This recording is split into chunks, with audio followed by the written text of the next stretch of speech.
Meron na lang kayong 2 weeks kung gusto nyong within this year, makukuha niya ipapasadya yung Bolton type metal panel board kung nagpapagawa kayo ng dream house nyo. So ngayon, nasa 3rd week na tayo ng November. Siguro tatanggap lang tayo ng pa-customize na metal panel board until 1st week ng December. So the rest, next year na. Kaya ako nagpapagawa rin kayo ng 3 to 4 story house, especially kung dream house nyo na yan.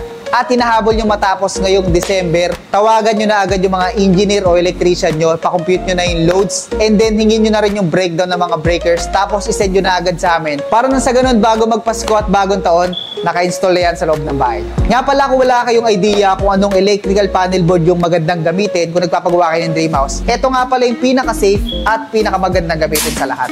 So ito ang tawag dito ay Bolton type metal panel board. Ito yung may pinakamakapal na panel na gawa sa metal.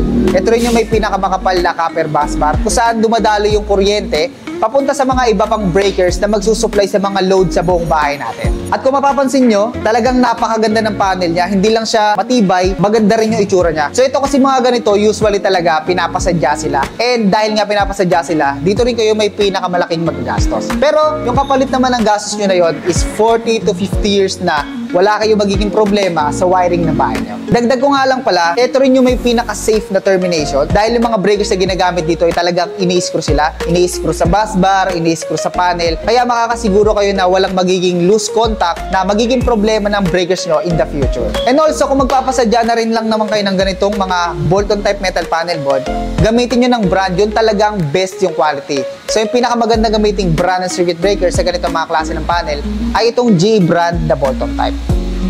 Ngayon, kung gusto nyo malaman kung magkano yung posible nyo magiging gastos kung magpapasadya kayo ng ganitong Bolton type metal panel board, itawag o isend nyo na sa amin yung breakdown ng mga breakers na kailangan nyo, yung ampere, kung ilang breakers. Free quotation tayo, kaya huwag kayong mahihiyang magtanong. And also, dito nga pala sa atin, within 3 to 5 working days, pwede nyo na makuha yung pinasadya